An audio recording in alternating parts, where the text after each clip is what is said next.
Chapter 1. What happens to love after the wedding? At 30,000 feet, somewhere between Buffalo and Dallas, he put his magazine in his seat pocket, turned in my direction, and asked, "What kind of work do you do?" "I do marriage counseling and lead marriage enrichment seminars," I said matter-of-factly. "I've been waiting to ask someone this for a long time," he said. "What happens to the love after you get married?" Relinquishing my hopes of getting a nap, I asked, "What do you mean?"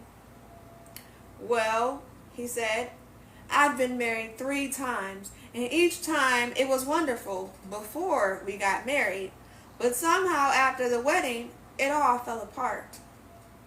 All the love I thought I had for her and the love she seemed to have for me evaporated. I am a fairly intelligent person. I operate a successful business, but I don't understand it." "How long were you married?" I asked. "The first one lasted about 10 years. The second time we were married 3 years, and the last one almost 6 years." "Did your love evaporate immediately after the wedding, or was it a gradual loss?" I inquired. "Well, the second one went wrong from the very beginning. I don't know what happened.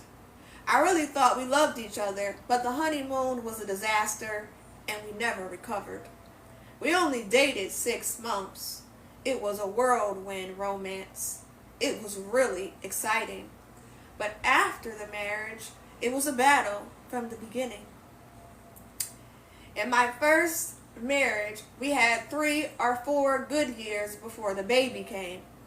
After the baby was born, I felt like she gave her attention to the baby, and I no longer mattered. It was as if one goal in life was to have a baby, and after the baby, she no longer needed me." "Did you tell her that?" I asked. "Yes," I told her. She said I was crazy. She said I did not understand the stress of being a 24-hour nurse. She said I should be more understanding and help her more. I really tried, but it didn't seem to make any difference. After that, we just grew further apart. After a while, there was no love left, just deadness. Both of us agreed that the marriage was over. My last marriage, I really thought that one would be different. I had been divorced for 3 years. We dated each other for 2 years.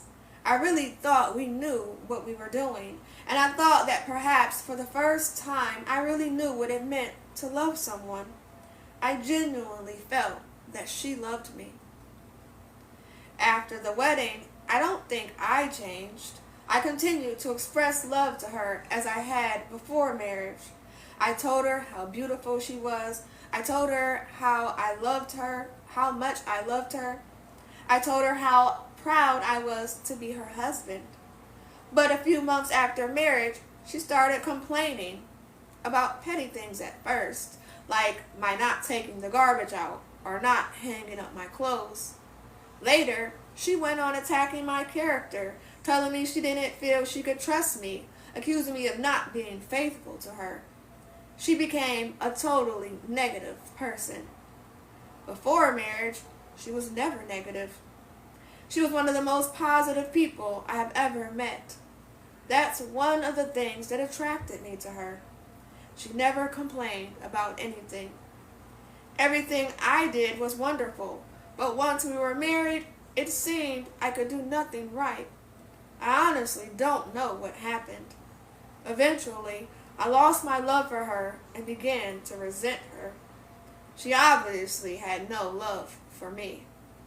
We agreed there was no benefit to our living together any longer, so we split. That was a year ago, so my question is, what happens to love after the wedding? Is my experience common? Is that why we have so many divorces in our country? I can't believe that it happened to me 3 times. And those who won't divorce, do they learn to live with the emptiness? Or does love really stay alive in some marriages? If so, how? The questions my friend seated in 5A was asking are the questions that thousands of married and divorced persons are asking today. Some are asking friends, some are asking counselors and clergy, and some are asking themselves. Sometimes the answers are couched in psychological research jargon that is almost incomprehensible. Most of the jokes and pithy sayings contain some truth, but they are like offering an aspirin to a person with cancer. The desire for romantic love and marriage is deeply rooted in our psychological makeup. Books abound on the subject. Television and radio talks deal with it. The internet is full of advice. So are our parents and friends and churches. Keeping love alive in our marriages is serious business. With all the help available from media experts, why is it that so few couples seem to have found the secret to keeping love alive after the wedding? Why is it that a couple can attend a communication workshop, hear wonderful ideas on how to enhance communication, return home, and find themselves totally unable to implement the communication patterns demonstrated? How is it that we read something online on 101 ways to express your love to your spouse, select 2 or 3 ways that seem especially helpful, try them, and our spouse doesn't even acknowledge our effort?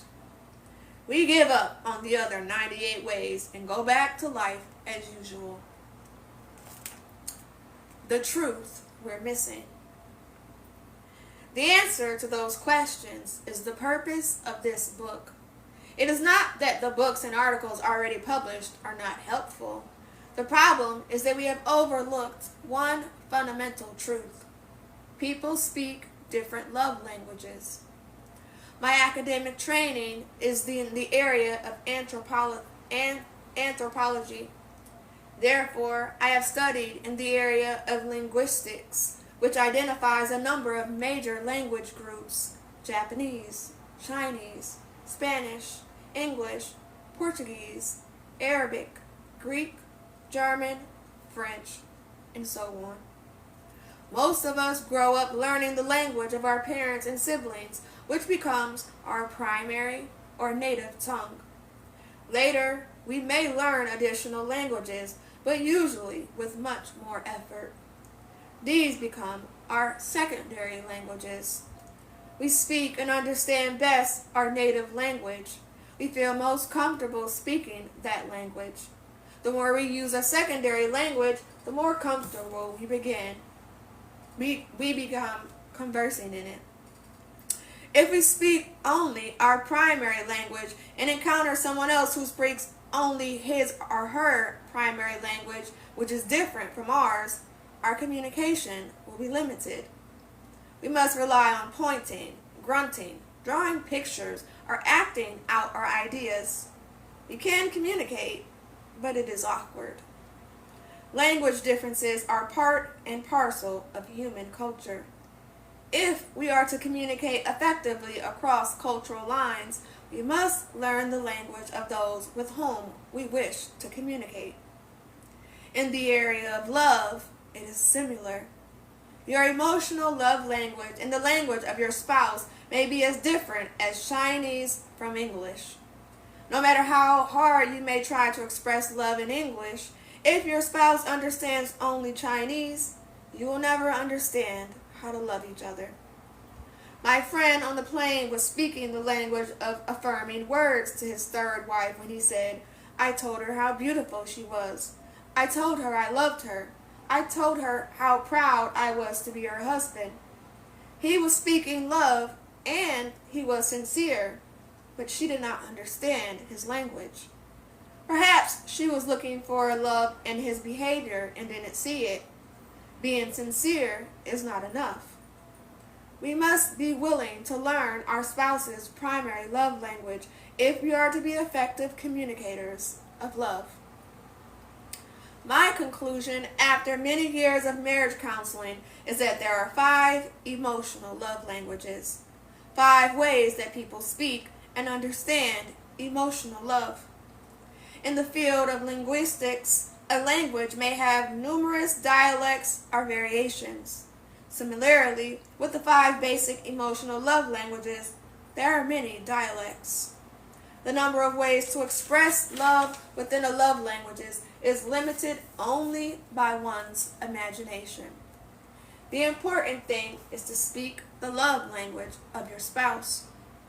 Seldom do husband and wife have the same primary emotional love language.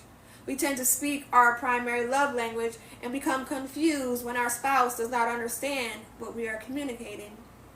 We are expressing our love, but the message does not come through because we are speaking what to them is a foreign language. Therein lies the fundamental problem, and it is the purpose of this book to offer a solution. That is why I dare to write another book on love. Once we discover the 5 basic love languages and understand our own primary love language as well as the primary love language of our spouse, we will then have the needed information to apply the ideas in the books and articles. Once you identify and learn to speak your spouse's primary love language, I believe that you will have discovered the key to a long-lasting, loving marriage.